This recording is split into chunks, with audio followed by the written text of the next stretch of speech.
because I had two skeins, my top turned out quite cropped, and because knitwear stretches and plant fibers grow and grow and grow, I would think twice before modifying that. Hello, my name is Zanete and I'm designer behind Zanete Knits. Thank you for joining me on one of my pattern deep dives. Today I'll be talking about the Arpeggio top, which is the one I'm wearing. It's a top-down seamless pattern for DK weight yarn that offers a few options for knitters to choose. And in this video, I'll talk about the inspiration, the gauge, the yarn and needles used, the construction and all the techniques that you would need to make this, as well as some possible modifications / customizations. The inspiration for this very simple top came from the yarn. The design is created in collaboration with Peacock Yarns in Sweden. When I saw her marshmallow colorway on Instagram, I instantly fell in love and really wanted to make something.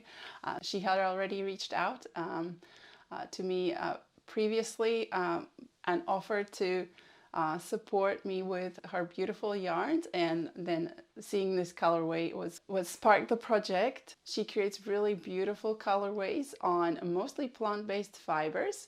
I was welcoming the challenge to work with a yarn that I hadn't worked before, and that's tencel. And to be fair, I tried various ideas, but in the end, the stitch pattern that just really worked the best with this yarn was plain stockinette. So yeah, after trying cables, lace, etc., I just decided that less is more, and to really show this yarn off in the best light, I should just stick to really something simple. And I decided to go for a wardrobe staple, one of the basic pieces that could go with anything, hence the name Arpeggio. It's because of my classical piano education. Arpeggios was something that I had to practice almost every day. Well, I should have practiced every day. Like 4 notes out of the scale that you just practice over and over again, and they're used in many pieces. So just that really reminds me of what this top is meant to be. It's this fundamental piece of your wardrobe that you can dress up or dress down or left and right, and it goes with everything. So for that reason, it needs to be super simple. But because I love top down and seamless, and I always like to add some techniques or some engaging constructions. So more about the gauge and the yarn. This is the fingering weight tencel. When I tried to, even with the smallest needle size that I had, the fabric was still quite see-through. So I decided to hold it double, and that automatically created the larger gauge, which is great. I still have the flowiness and drapiness of tencel and the coolness of it, which is perfect for summer, but the gauge is actually 20 stitches times 28 rows in 10 centimeters of 4x4, which means it's really more like DK weight and knits up a lot faster. And I used 4mm needles, that is US size 6 for the main fabric, and I think I used 3.5mm for the ribbing here around the neckline and the sleeves. But as usual, the needle size that gets you the gauge for your chosen yarn is the right one. And you can experiment as well, of course, with the needle size for the ribbing. If it's too tight here, perhaps use larger needle. The great thing about this pattern is that it offers multiple options for you. It offers 2 options.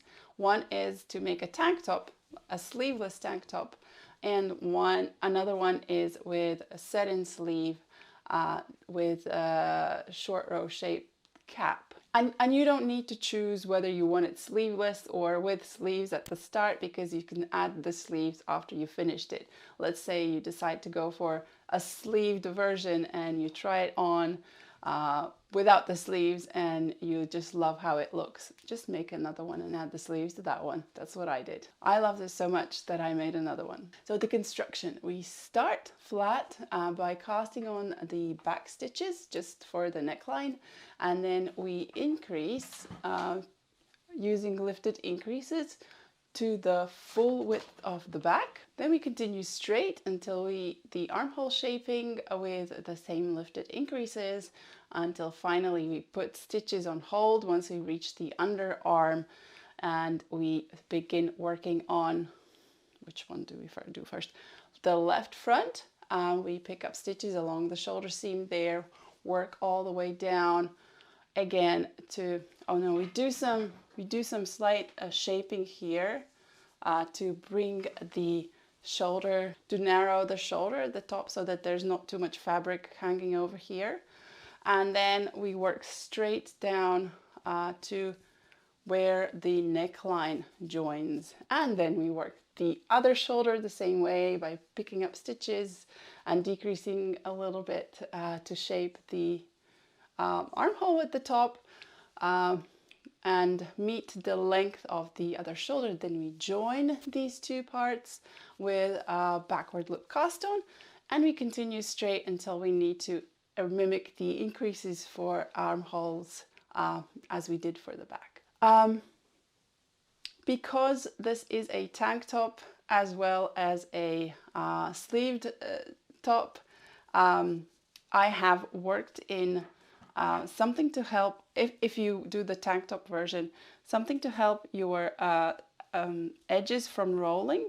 There's a little purl stitch here, and the selvage stitch, the very last stitch, is slipped on one of every 2 rows to make sure we get a nice neat edge. We don't need to add any finishes after we've done the top there. It's ready to go. And the underarm cast on, also for that reason, is the cable cast on instead of the backward loop cast on, because that creates a sturdier and more stable edge. So that's all to cater for the tank top knitters. After you finish the body, there's really nothing you need to do for the armhole. And yeah, I really like the construction and the shoulder detail that it creates. It's my favorite at the moment. One thing to note is that the fronts are taller than the back, and that is to shape the back neckline. Some of the length of the front is really appearing at the back there, creating that scoop for the back neckline so that it doesn't stand up against our necks, which is why the fronts are longer than the back. And that is important to know if you decide to make a stripy version. And if you want the stripes for the front and the back to be at the same place, you really need to pay attention to the difference between the back and front total rows until the underarm and adjust where you start the stripes. Once you join in the round, there's really nothing to worry about. It's smooth sailing, it's plain stockinette in the round. You can make it as long as you want, as long as your yarn allows. Well, that is if you're not planning to add the sleeves. And you finish with a tiny little hem, the same as I've got here on the sleeves, or a big hem if you want, because as it is top down, and it's totally up to you how long you make the top or the hem for that matter. I guess after you've done the body, you can add the neckline, try it on and see if you are missing sleeves or you're good to go. If you decide to go for the sleeves, that's where you will need some short rows, because we pick up stitches along the edge here, but because we were slipping the edge stitch there to create a nice edge for the tank top version, we must pay attention to where we pick up the stitches, and I've written out in the pattern where that would be to make sure that we get enough stitches around the armhole for the armhole circumference. Then we work back and forth to shape the sleeve cap. I've used Japanese short rows. Any short row method would work, but if you're working with plant-based fiber or some unforgiving fiber or sleek drapey fiber and all the imperfections are visible, I highly suggest the Japanese highly suggest the Japanese short row because it is the most seamless in my opinion. The pattern does have instructions and links to demos on YouTube on how to do the short rows for here. There are also some decreases because of course our upper arm circumference is smaller than our armhole circumference. So along with the short rows, you will be working some decreases. There are multiple sections in the sleeve cap shaping. There's a place where you move by 2 stitches in the short row. There's a place where you move by 1 stitch and do a decrease, etc.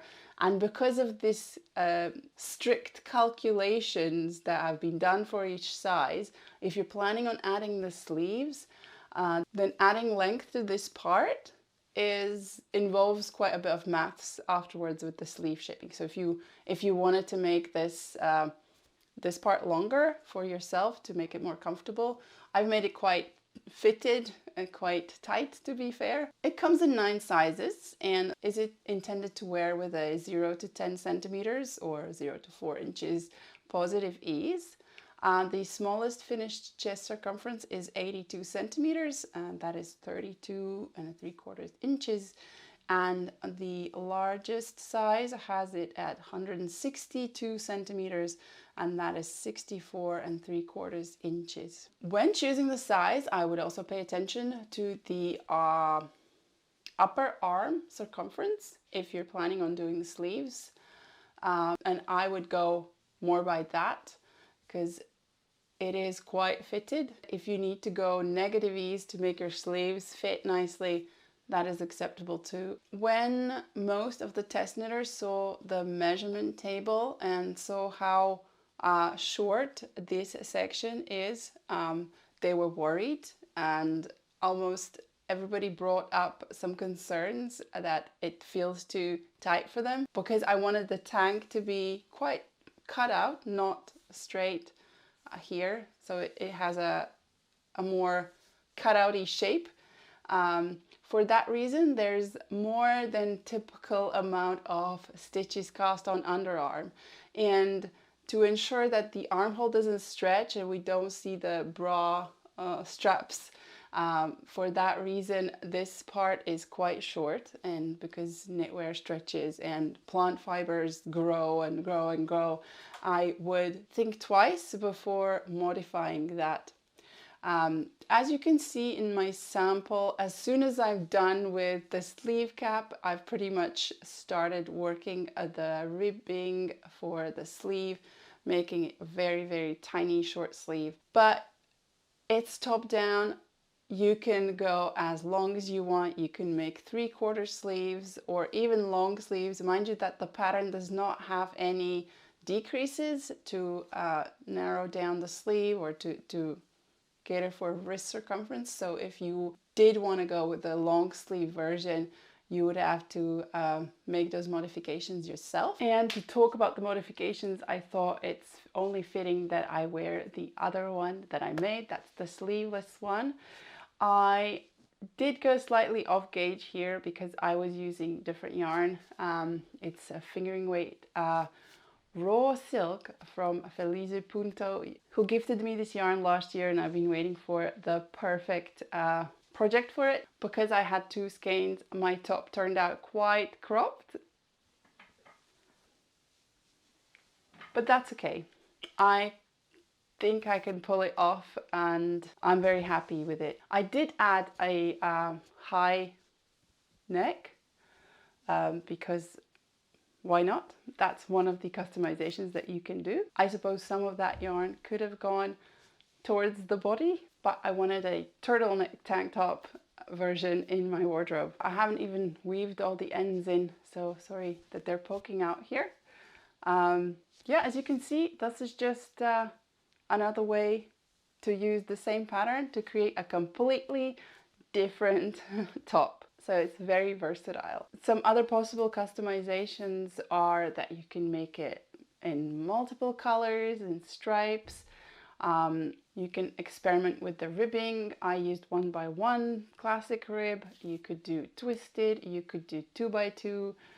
You could do a rolled edge, and it knits up really quickly because of the large gauge. So you can do multiple versions. And that's all there is to this top. It officially launches on the 10th of July. You'll be able to download the pattern and the link in the description as soon as it's live. And if you are a newsletter subscriber, watch out for the email with your exclusive subscriber discount code. And thank you so much for watching, and I'll see you in the next one.